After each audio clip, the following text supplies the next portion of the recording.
Hi అండి, welcome to our channel.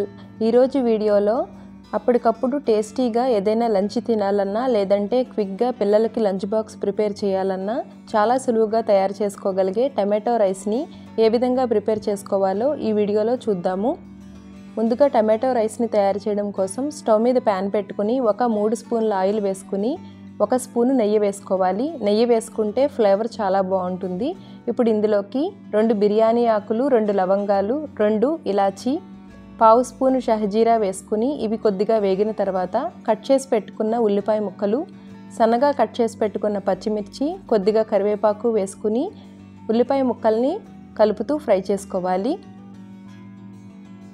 ఈ విధంగా ఉల్లిపాయ ముక్కలు కొద్దిగా కలర్ మారిన తర్వాత ఇందులోకి ఫ్రెష్గా అప్పటికప్పుడు దంచి పెట్టుకున్న 1 స్పూను అల్లం వెల్లుల్లి పేస్ట్ వేసుకుని పచ్చివాసన పోయే వరకు కలుపుతూ ఫ్రై చేసుకోవాలి.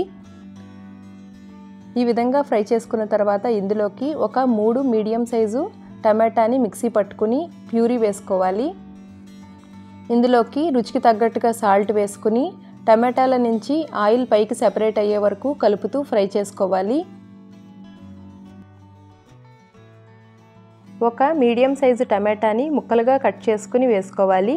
టమాటాల నుంచి పైన స్కిన్ సెపరేట్ అయ్యే వరకు కలుపుతూ మగ్గించుకోవాలి. ఈ మసాలా అంతటిని ఎంత బాగా ఫ్రై చేసుకుంటే టమాటో రైస్ అంత బాగుంటుంది. ఈ విధంగా కలుపుతూ బాగా మగ్గించుకున్న తర్వాత ఇందులోకి ఉడికించి చల్లారబెట్టుకున్న అన్నాన్ని వేసుకోవాలి. ఇక్కడ నేను సోనా మసూరి రైస్ తోటి చేశాను. కావాలనుకుంటే మీరు బాస్మతి రైస్ తోటైనా చేసుకోవచ్చు. చాలా టేస్టీగా ఉంటుంది. ఈ విధంగా బాగా కలిసేలాగా కలుపుకోవాలి. ఇందులోకి 1/2 స్పూను గరం మసాలా, కట్ చేసి పెట్టుకున్న కొత్తిమీర తరుగు వేసుకుని కలుపుకోవాలి. రైస్ వేసిన తర్వాత మంటని లో ఫ్లేమ్లో పెట్టుకుని కలుపుకోవాలి, లేదంటే అన్నం ఉడికింది కాబట్టి అడుగు పడుతుంది. ఈ విధంగా బాగా కలుపుకుంటే సరిపోతుంది. ఎంతో టేస్టీగా ఉండే టమాటో రైస్ రెడీ అయింది. పిల్లల లంచ్ బాక్స్గా అయినా లేదంటే అప్పటికప్పుడు లంచ్ ప్రిపేర్ చేయాలన్నా డిన్నర్ ప్రిపేర్ చేయాలన్నా చాలా సులువుగా తయారు చేసుకోవచ్చు. ఈ వీడియో కనుక మీకు నచ్చినట్లు అనిపిస్తే లైక్ చేసి మీ ఫ్రెండ్స్ అండ్ ఫ్యామిలీ మెంబర్స్కి షేర్ చేయండి.